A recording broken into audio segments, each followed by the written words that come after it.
let's bring in Michael Wilbon. Pardon the interruption. And, of course, we're trying to figure this out, Mike. And I mentioned at the beginning of the show that I thought this was COVID related. But I don't know if that's the sole reason why Kyrie Irving checked out from the Nets. He checked out and then was involved in COVID. I don't know why he checked out to begin with. So what do you think we're looking at here with Kyrie and coming back? A big fat mess. That's what we're looking at. And it is more than COVID related. I mean, you hear all kinds of stuff, Dan. I know you have quite the grapevine, as do I. We hear all kinds of stuff as to why Kyrie's gone and where his head was, and he didn't feel like playing, blah, blah, blah, blah, blah. And the bottom line is, you're talking about now one of the least dependable players in the league. Certainly one of the least dependable great talents in the league.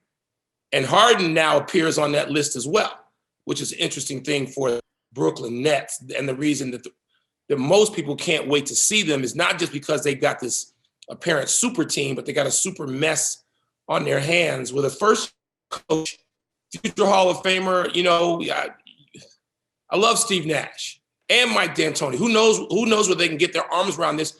And most importantly, Kevin Durant, because this all falls on Kevin Durant now as well, a guy who Kevin Durant has proven he'll play if there's a threat that he winds up leaving the court with one leg. Kevin Durant plays on blacktop in the summer. He plays on hardwood all winter. He plays. And he's now got two dudes running with him who aren't committed to playing, not like he is. There was conversation yesterday. We had it here when we got through with the show. The best threesome that we've ever seen on the basketball court.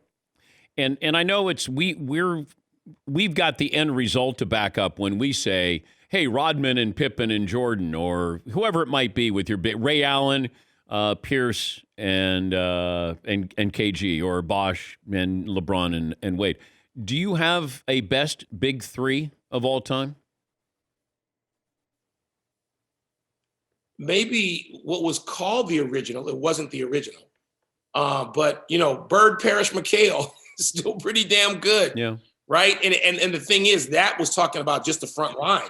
As you know, Dan, it didn't even include, Dennis Johnson, for crying out loud, or Danny Ainge, two great players as well. I still look at those. And, I am old enough as a young kid to have seen West and Baylor. Now, they didn't win when Baylor was there, because when they won, Baylor had the knee injury. But Wilt West and Baylor, my God. So I'm going back. Yeah, I'm going back. Certainly LeBron, Dwayne Wade, and Chris Bosh won two, but that's not quite as many as you mentioned, Jordan, Pippen, and Rodman, or Jordan, Pippen, and Grant, which coach. I get chided by. But Kukoc is a fourth in there. I mean, so yeah, it's not going to be as contemporary as the kiddies want. It's not going to be what they would come up with. It's going to be something that's 40 years old. But I would come up with Steph Curry with KD and Clay. Okay. And then I throw in Draymond. So if I say you can throw in your fourth, and you want to put in Kukoc with Rodman, Pippen, and Jordan, then that's kind of fun. I don't know what's going to happen in Brooklyn. I know that we look at the individual talent, but this isn't about individual talents. It's the individual talents meshing together to make it a team talent. And that's where I have a big question mark here. Are there more concerns on the court or off the court, in your opinion, with the Nets? Well, I wouldn't have said off the court until this week. And, when you I listened to Boogie Cousins the other night and listened to John Wall. I mean, they're just thrown. They're like, what are we talking about? We had a team here that had a big anything, but they could have been a contender if James Harden was interested, and he wasn't. So now you got off the court, because although if everybody's where he wants to be, but then if everybody's where he wants to be, what the hell is going on with Kyrie Irving? I still think on the court, I had, before the season, I was watching preseason games and the first couple of regular season games, Dan, and Kyrie Irving, you're reminded when he's out there and engaged, there's just no better ball handler. I mean, there's no better ball handler necessarily. I'll still take Isaiah Thomas. But I mean, we're talking, we're splitting the finest hairs now, right? Yeah. But he averages his career. I got my son is a Kyrie Irving devotee. This winds up leading to screaming matches every night in our house. And can he average more than 5 assists a game? How can you be a wizard with the ball and only average 5 assists a game? One night I made him go to basketballreference.com. I almost said take out the basketball encyclopedia, dating me further. But I made him go to the site and read aloud John Stockton's assist totals every year. And some years, as you know, they were like 12 and 13, and Kyrie can't get 6. And so my challenge was, if Kyrie Irving, and this was my over-under, if he's engaged enough to sort of average 6.2 assists a game, which is half of Magic and Stockton in a great year, if he's half that interested in finding his teammates, yeah, Brooklyn, they're loaded. They can do this.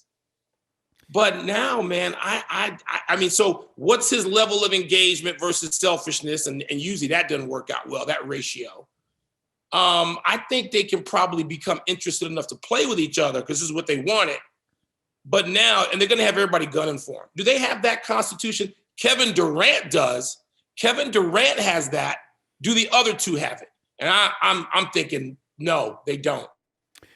He's Michael Wilbon, pardon the interruption, co-host, the player who has the most pressure on them this football weekend is who? Ooh. Football weekend.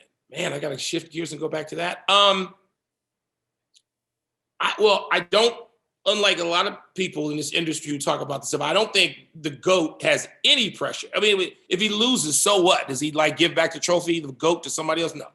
So Brady has, it's relative to the others. Brady has none. Breeze has none. I mean, Rodgers a little bit because people think that Green Bay should have won more than one, right? And so I don't know that there's anybody, maybe, Jackson. I mean, I know he's won a playoff game now, but I think he's ahead of Josh Allen in Buffalo in terms of what people are expecting. And I guess I'm defining it, therefore, Dan, on what people are expecting out of these playoff teams and the biggest players on the teams. Were we being fair, though, to the Lamar Jackson situation where he bowed out early in the playoffs 2 previous years, but he just turned 24? He finally won a playoff game, and then people he finally won a playoff game. He's 24. 2 years. Yeah. Yeah, I don't think it was, we rush to crazy rushes to judgment now. He's 0 for his career. He's 0 for 2. I mean, I know last year the losses were surprising. But I now I'm saying pressure for a different reason. Because this conversation has taken place and we have unfairly rushed, now he's there, he's sitting there now, and you're like, okay, who do you favor to win this game? And if you're playing favorites, I know Buffalo's got to be, I don't look at it, but Buffalo's got to be what, a 2 to 3 point favorite at home? Yeah. Is that what it is, Dan? Yeah.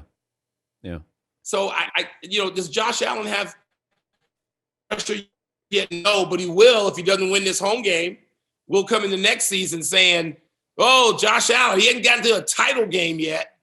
And I certainly don't think it's Kansas City. Although, it's interesting to me that everybody rushed to declare them the greatest team of all time after one. I'm down with that, but I don't think Kansas City, I don't think there's any way. And I don't think Cleveland has just not even that much pressure, given what they've gone through, given how they broke through. So I guess I'm saying Lamar Jackson, which goes against everything I really believe should happen. Well, we could have talked about the Bears, Mike, so I spared you that. Oh, please. Thank you.